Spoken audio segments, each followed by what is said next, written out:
On this week's 51%, we hit the gym and speak with trainer Tracy Norton-Fisher about how you can build and maintain a workout routine that fits your goals. And we also hear from writer and strongman competitor Alyssa Ages about what motivates her to lift boulders and pull trucks with her bare hands. It is about becoming someone who can take up space with their personality, with their body, with whatever. Be a presence and not to kind of shrink into the background. I'm Jessie King. It's all up next on 51%. I was standing around like one of those girls I had seen in a movie. The whole world was a movie back then. I had my sunglasses on, I wanted to be seen without seeing shy Lolita. I wasn't really in it, I didn't really get it. You're listening to 51%, a WAMC production dedicated to women's issues and experiences.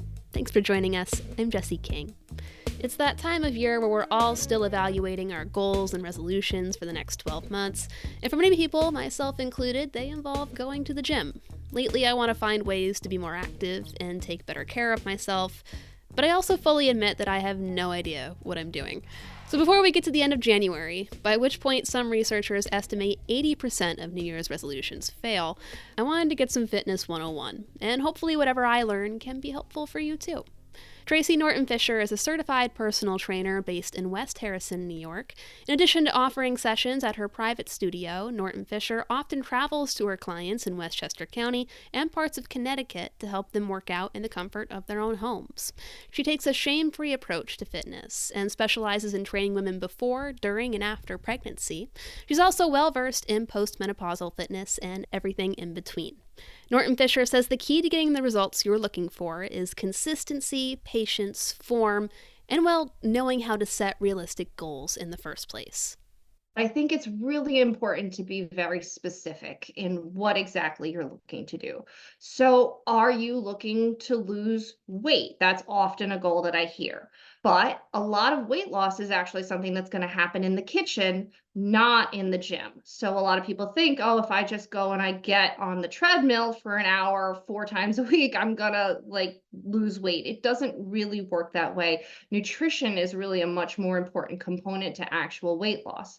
When it comes to being fit and being strong and healthy, that's where your gym membership really comes into play. So building cardiovascular health. Maybe you want to run a 5K this year.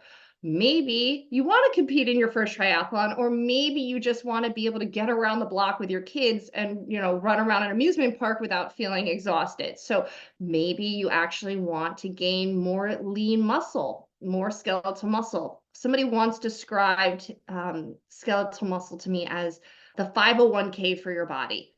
You want to build that early on in life because it gets much harder to build as we age. So maybe you want to be stronger. You want to have more muscle definition. You want to feel like you can engage your core, like you can engage your back and your shoulders in a proper way. So that's where resistance training is really important. And I think for a lot of women, they think just about the number on the scale. And I will say, I will caveat that with saying I am seeing in younger women a much more of a shift away from that kind of traditional, cardio is everything approach to more of a strength-based approach. And I find that very encouraging because that is something that, for I think a couple generations before ours really had been neglected. So setting your goals really has to be specific to what you want to attain, but also what can you actually do on a regular basis.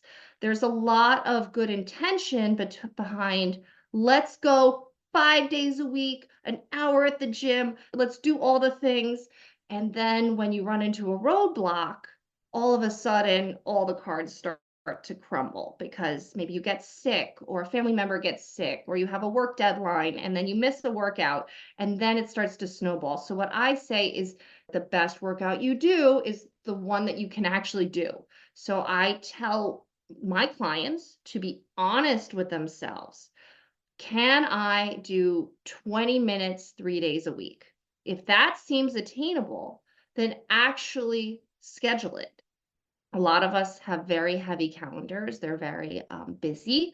So one thing that works for some clients is to actually put it on your calendar and start to build that routine. It's great to have these like long-term goals, like your 10K, your 5K, or losing weight or gaining muscle. It's great to have those goals, but you have to check those with actual consistency.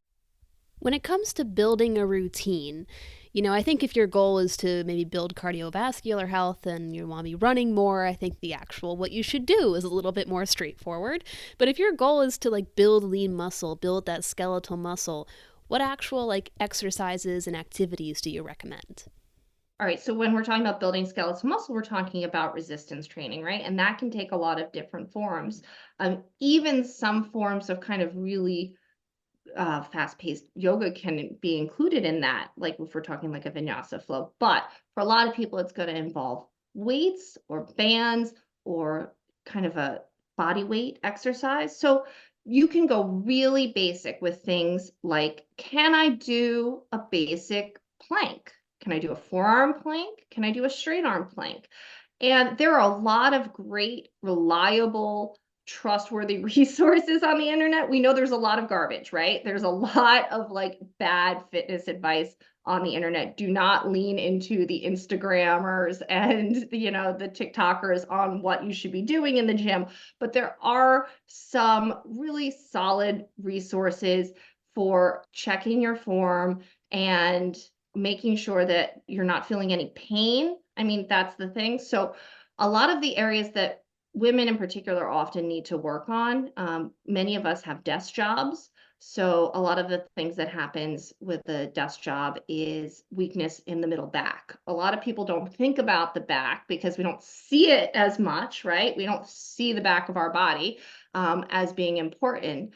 But in terms of building a nice, strong posture, eliminating pain in our, in our low backs and our mid backs, actually having strength back there is really important. So rows are something that I incorporate with almost all of my clients, being able to engage those middle back muscles. And you can do rows with dumbbells, kettlebells, or bands, which are really accessible. Planking, like I said, is a really good place to start. There's a great exercise called a plank walkout, where you actually start in a standing position and you fold forward and you stretch like all of your hamstrings. You stretch out your low back and you walk your hands out into a nice engaged plank. There's a lot of variations on that. You can do glute bridges, which can be weighted. Those are great for opening up the hips. A lot of the things that we lose when we're sitting or just in our very modern life is our glute strength, our middle back strength, and our core strength. So if you focus on those areas, everything else will kind of fall into place. I feel like you just described my situation right now to like a T. I feel a little silly because, like earlier this week, I went to a core class and maybe it wasn't the place for me to start out. But it was about a half hour of planks, crunches, and I felt really good when I came out. And then like for the next 3 days afterwards, I was so sore. I felt particularly like in my lower back. It was almost like I had to like roll off the couch instead of just sitting up. And at what point is it, normal soreness? And at what point is it, okay, maybe I should tone it down or dial it back? And what should we be doing, I guess, after workouts to minimize that soreness? Yeah, well, I think part of it is when you're going into these kind of workouts is understanding your limitations, right? DOMS, which is delayed onset muscle soreness, is really common after workouts. But if you're doing a core workout, really the bulk of the soreness should be in your core, not in your low back, right? So that's an indication to me that maybe you weren't engaging. Usually it's the lower abdominals properly to really support those movements. Soreness should feel like muscle soreness. Like you want to feel your booty, you want to feel your legs, you want to feel the muscles in your arms and your back. What you don't want to feel is joint pain, spasms of the low back, twinging in the knee.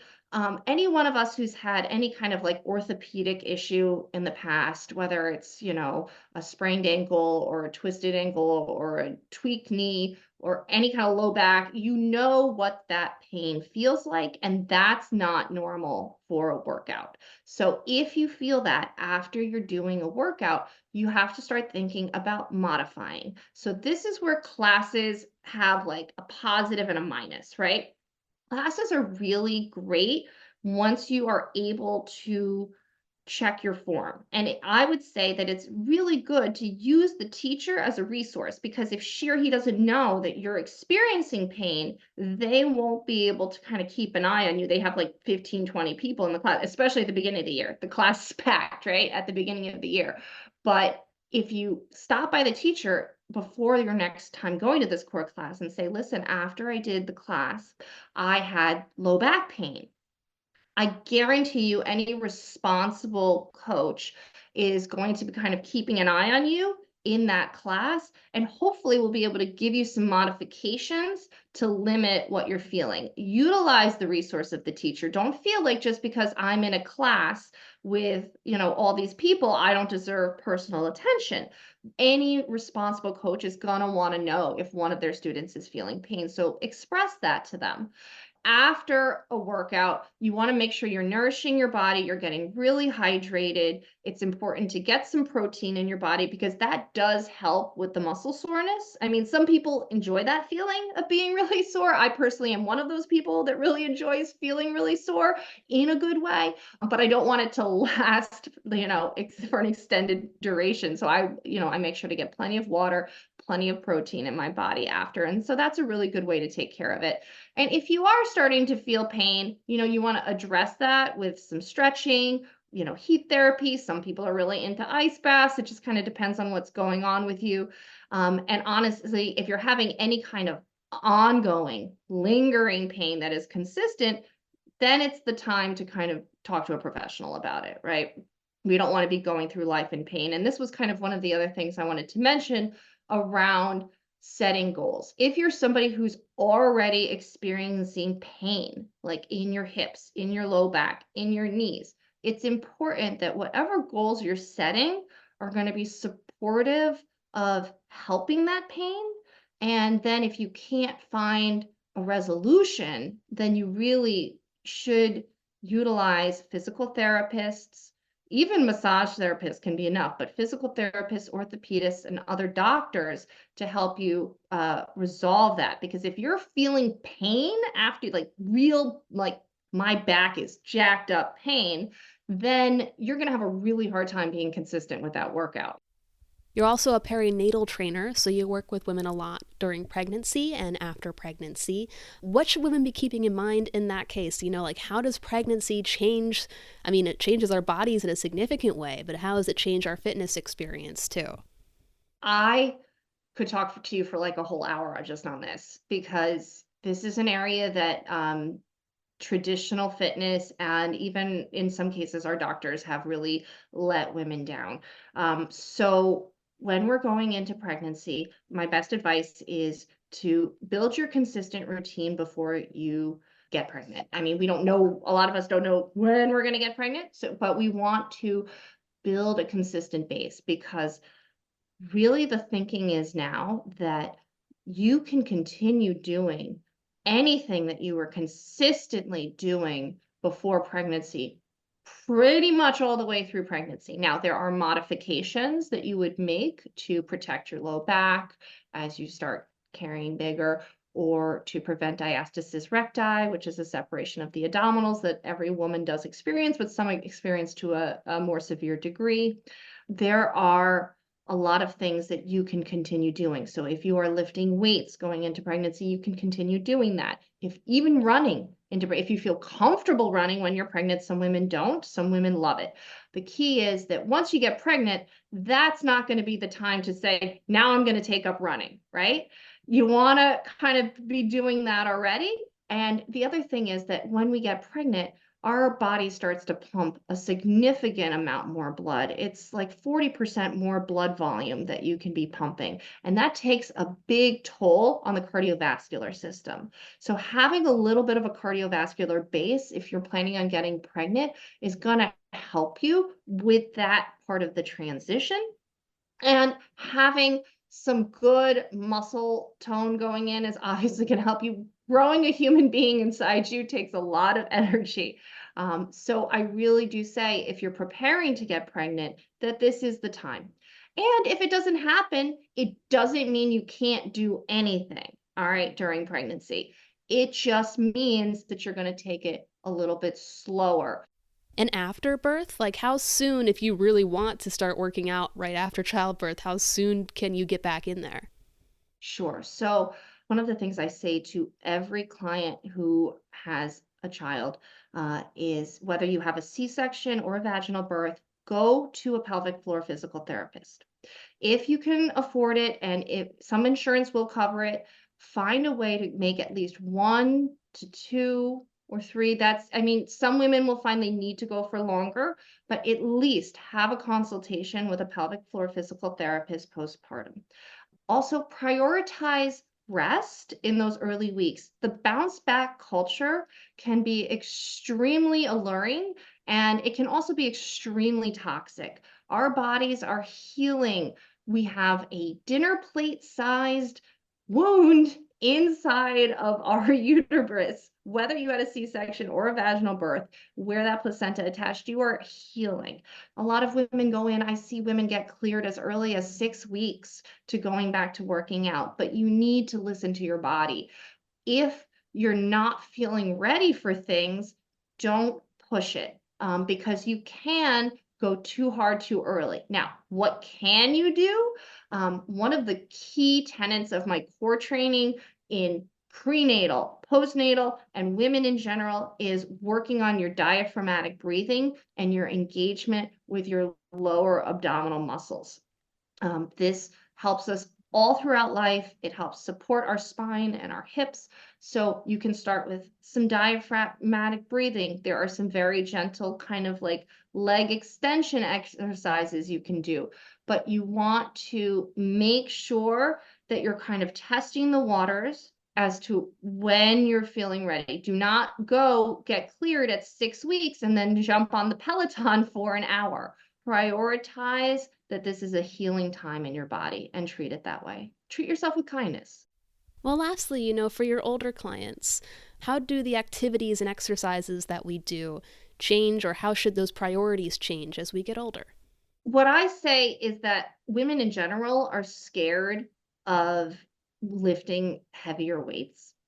And I have actually found a lot of, senior fitness programs will have people lifting very light weights. And if that's what your body can handle, that's great. But just like with younger women, it is important to challenge your body. So if you're not feeling challenged by your routine, you're probably not making progress. You don't want to feel like you've gotten, your butt kicked, like necessarily. Maybe that's what you're going for. But with my senior clients, I think consistency becomes even more important.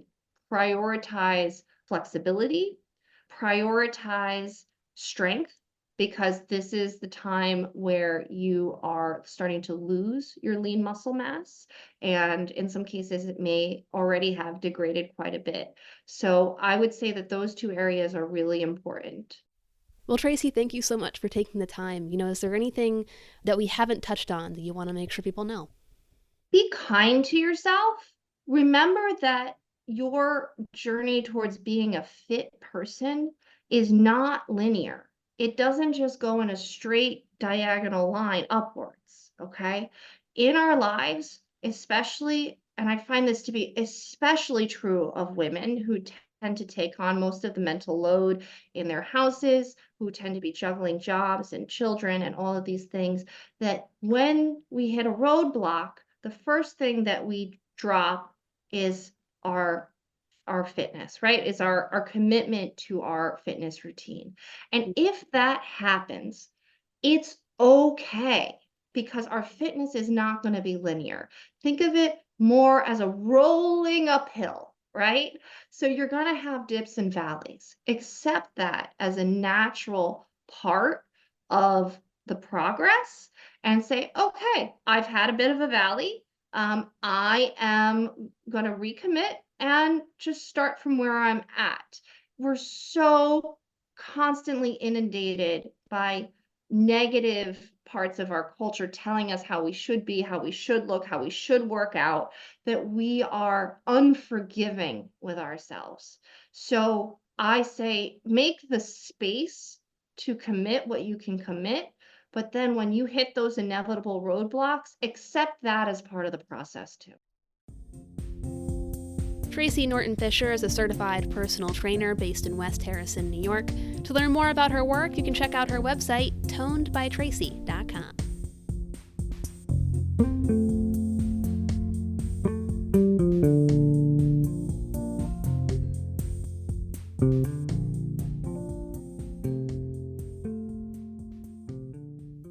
Now that I've told the world how a few crunches immobilized me for a few days, we're going to go to the complete opposite end of the spectrum.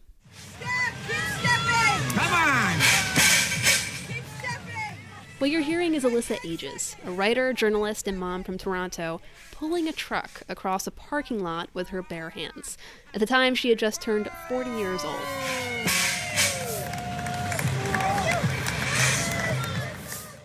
Ages competes in strength athletics, also called Strongman competitions, where men and women, but mostly men, test their strength in extreme ways that can include lifting stones, throwing beer kegs, and yes, pulling cars. Ages recently sat down with our associate producer, Jody Cowan, to talk about her new book, Secrets of Giants, a journey to uncover the true meaning of strength, in which she interviewed dozens of researchers, psychologists, and strongman pioneers about what motivates them to lift. Now, full disclosure, this book is not telling everyone to go out and lift a boulder, and it is not a how-to. Ages says her story will not teach you how to get sleeve-ripping biceps or six-pack abs. And in fact, strongman isn't necessarily like bodybuilding. It doesn't really have a focus on growing muscle for looks. Ages is a professional and trains regularly, but she says she doesn't have gigantic biceps or six-pack abs. Rather, Ages' strongman experience and the message in her book is about getting outside of one's comfort zone and seeing what you're capable of. So I started out in CrossFit, and I still really think CrossFit is wonderful. But what was so compelling to me about Strongman is the fact that it's different pretty much every time. You're testing the absolute limits of your strength, right? So there's no real days in Strongman or Strongman competitions where it's like, take this weight that's like 50% of what you can do and do that a bunch of times. It's what is the absolute most that you can do, and then past that, and we're going to give that a shot. So it's kind of this constant testing of what you're physically capable of and what you're mentally capable of, because can you look at something that is big and scary and heavy and go, okay, like I'm willing to try that. I'm willing to put this very heavy beer keg over my head, knowing that there is a chance that it is going to come down and hit me on the head, because I just want to know if I can do it. And it has completely colored how I see the rest of the world in my day-to-day life. So I'll be walking down the street and there's like a big rock on the side of the road, and my brain goes, like, maybe you could lift that. And I don't know why. It's just that that's now how my brain is wired, is to go, I think maybe. And I think one of the most exciting things to me about this experience and kind of pulling my kids into it is that they will now come and work out with me, and we have a little garage gym. And the other day, my almost 4-year-old walked up to this big 112-pound sandbag and just said to me, she's like, Mommy, I'm going to lift that. And your instinct as a parent is to be like, no, that's dangerous, or no, you can't, whatever. And I kind of I knew she wasn't going to hurt herself because it was not going to budge. It's 3 times her weight. But I didn't say that. And I let her walk up to it and wrap her body around it and try to move it. And I loved that moment of seeing, she didn't for a second think she couldn't do it. We lose that as we get older. I lost that as I got older, and Strongman's let me regain that. As much inspiration as I found in your book, there was a couple of passages that I found outright horrifying as well. One particular piece that really stuck with me was your studying of a video of strongman record holder Eddie Hall and his pursuit of what is referred to as hysterical strength. I'll backtrack a little bit. So when Eddie Hall was training to pull what he ended up pulling as his world record deadlift of 500 kilos, he learned about the concept of hysterical strength. And hysterical strength is, if you hear about a parent lifting a car off a child, right? It's this moment where everything in our body goes towards just doing that one thing. And in that moment, our bodies are able to use 100% of their strength. that is not something that we can access in any other situation in our life, and it's impossible to replicate. But Eddie Hall heard about this and thought, I'm going to figure out how to replicate this. And he started working with, among other people, a hypnotist to kind of help him tap into that state that, that parent or that child goes into when someone they love is in danger. And so he ultimately, I think, hypnotized himself into believing that the barbell wasn't a barbell, but it was a person he was lifting off of his family. And when you hear him talk about it and you watch his face, you can see it in his eyes, where he's almost like thrown himself back into that hypnotic state a little bit. When he went up to do that lift, he talks about how as he stood up, he was still in that state. And you see his eyes are bleeding, his nose is bleeding, his eyes change color as he stands up with that bar. And you can see that moment where he comes to as he's standing. What I kind of took from learning about that was two things. One, that when we're scared, our body's involuntary reaction is to produce strength, which is pretty incredible. The other thing I took from that was this idea of how do you hone in your focus in some way where you are completely narrowly looking at the task at hand. So I, with my coach, developed a breathing technique that kind of helps me just get into that moment before I'm about to do a heavy deadlift. I'm not picturing the barbell being lifted off of my family. That's maybe a little further than I want to go. But I think what is the most interesting is that when you are scared of something, whether that is lifting a heavy weight or anything else, the best thing you can do is run towards it. That's how we start to remove that fear, is to go, okay, well, this is scary, but if I can just run headlong into it, I'm removing that fear element. You talk in your book about different drivers and how what may have motivated you to run didn't necessarily push you hard enough in strength training. Can we talk a little bit more about how you looked at motivation?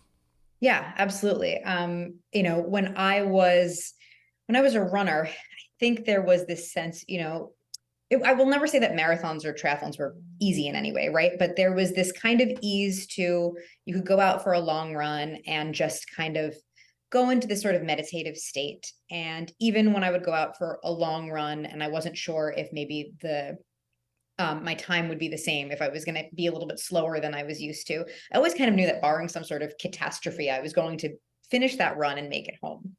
And lifting, one of the things that was scary about it, but that really compelled me about it, was that I didn't always know if I was going to accomplish what I set out to do when I went to the gym that day. It didn't matter how badly or how much I wanted to push through a lift, if it was going to go up or it wasn't going to go up.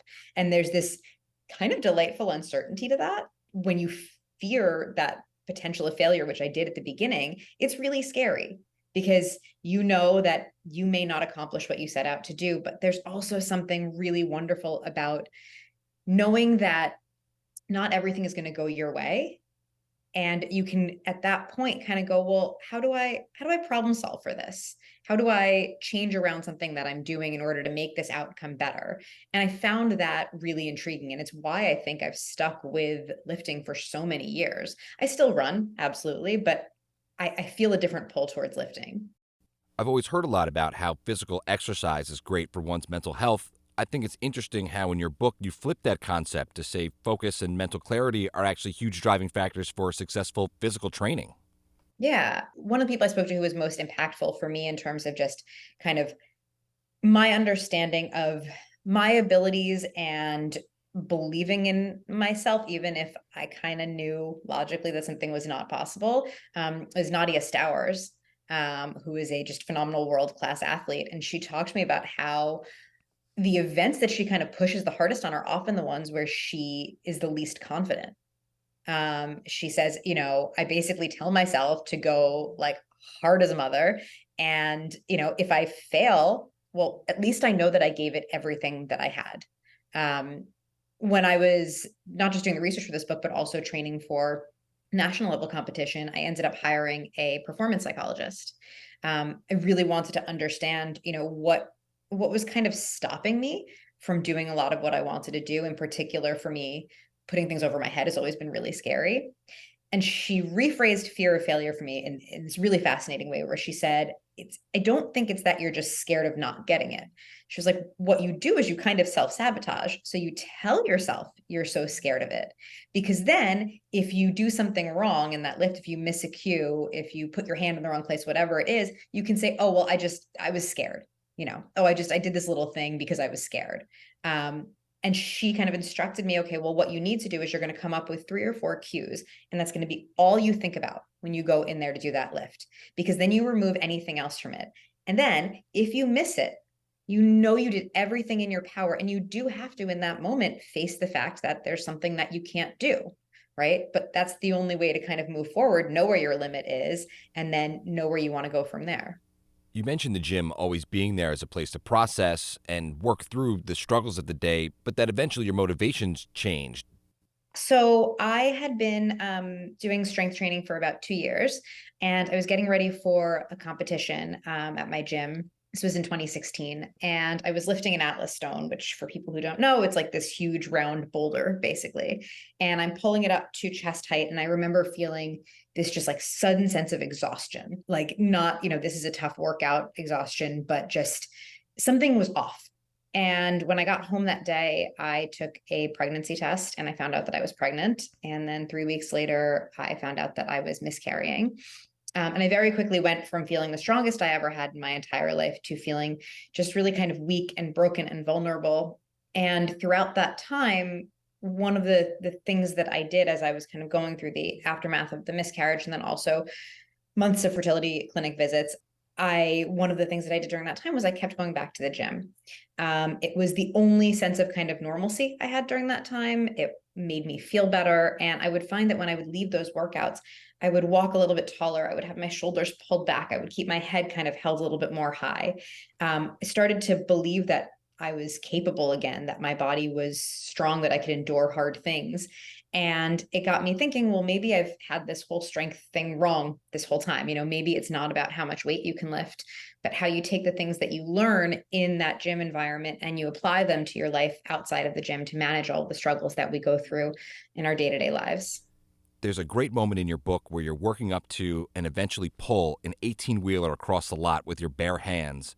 And in this moment of absolute triumph, you're met with a general indifference from your oldest child. As a father of 2, I found it extremely relatable and wondered how you define strength in context to your role as a parent. Parenthood is the absolute, biggest challenge I think that I have gone through. And again, I have pulled a 50-ton truck with my body. There's no moment where you think, at least for me, there was no moment where I've gone, just absolutely nailing this. Like, I am so good at parenting. And I will say that to myself in the gym sometimes, like, nailing this, I got so strong. So I think, strong parenting is maybe just letting yourself have those failures, make those mistakes, the same things that, you do in the gym, right? As we let ourselves fail at something, because then we can figure out how to move forward. And your kids will tell you that. My kids let me know when I am doing something that is incorrect. And I learn every single time, okay, well, I had this reaction to my daughter, I don't know, coloring somewhere she wasn't supposed to color. And that didn't work. She just got hysterical and, ran out of the room and tried to color the walls in her own room, right? So that's her telling me, you did that wrong. So let's go back and let's think about maybe how to fix that next time. And it sounds ridiculous, but that is something that you learn from the gym, from lifting, right? You learn, okay, well, I did this little thing wrong. I'm not a complete failure as a parent, but I am a parent who has to learn and figure out what I did wrong so that I can fix it next time. And you dedicated this book to your daughters, but as far as the greater readership, who is this book for? And what do you hope readers take away from your story? I wanted this book to be, honestly, for everyone. And I know that's kind of a wide swath, but I know it'll resonate with strength athletes. I hope it resonates with moms. I hope it resonates with anyone who's gone through loss.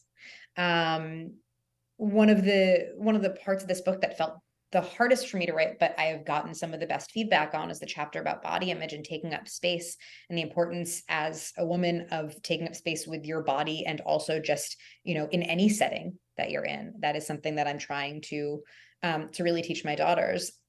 and with that in mind, one of the best bits of feedback that I've gotten is from a lot of men who have said, I want to give this to the young women in my life, because I haven't heard somebody talk about body image that way, where, it's not about being tiny. It's not about making yourself smaller. It's not about shrinking down. It is about becoming someone who can take up space with their personality, with their body, with whatever, be a presence and not to kind of shrink into the background.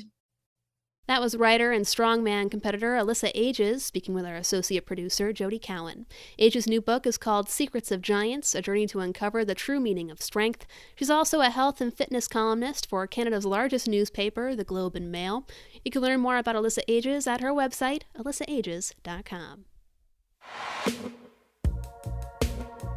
Thanks for listening to this week's 51%. 51% is a national production of WAMC Northeast Public Radio in Albany, New York. It's produced and hosted by me, Jesse King. Our associate producer is Jody Cowan, and our theme is Lolita by the Albany-based artist Girl Blue. Just a reminder that you can listen to 51% anytime at WAMCpodcast.org or wherever you get your podcasts. And you can stay in the loop on all of WAMC's shows by signing up for our weekly newsletter Airwaves at WAMC.org. We hope you'll join us next week. Until then, I'm Jesse King for 51%. I was every single girl, I was nobody else, I was so sure of myself.